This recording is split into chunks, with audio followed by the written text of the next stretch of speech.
আমাদের শিলিগুড়িতে একটা ফ্ল্যাট আছে, তো সেখানে যেহেতু সবসময় থাকা হয় না, তাই সেরকমভাবে পুজো আচ্ছাও করা সম্ভব হয় না। তাই এবারে বাড়িতে যেহেতু লক্ষ্মী পুজোর আয়োজন করেছিলাম লক্ষ্মী পুজোর দিনে, তাই ভেবেছিলাম যে দীপান্বিতা লক্ষ্মী পুজোটা এই শিলিগুড়ি ফ্ল্যাটেই করবো।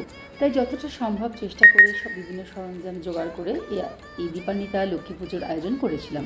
ধনতেরাসের দিনেই কিছু পুজোর বাসন কিনে নিয়েছিলাম, আর কিছু বাসন পুজোর বাড়ি থেকেও নিয়ে এসেছিলাম। লক্ষ্মী প্রতিমা এবং গণেশের মূর্তি এখানেই ছিল, ঠাকুরের যে আসন আছে সেখানে।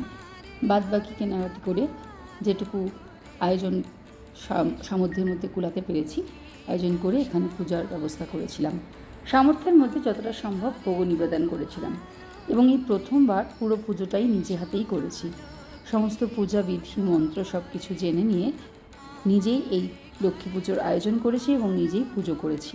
আমার মেয়ে এবং আমার হাজব্যান্ড আমাকে যথেষ্টই সাহায্য করেছে। সারাদিন পুজোর উপাচার জোগাড় করে, ভোগ রান্না করে, ঠাকুর সাজিয়ে, আলপনা দিয়ে, প্রদীপ সাজিয়ে, মোমবাতি দিয়ে, ফুল চন্দন, মিষ্টি ও ভোগ ফলফলাদি সহযোগে ঠাকুরের আরাধনা করলাম।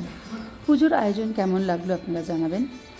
আর আমাদের শিলিগুড়ির এই ফ্ল্যাটে ঘরে খাটে বসে চা খেতে খেতে উপভোগ করা যায় পুরো মাউন্টেন রেঞ্জ এবং তার সঙ্গে সঙ্গে কাঞ্চনজঙ্ঘার পিক।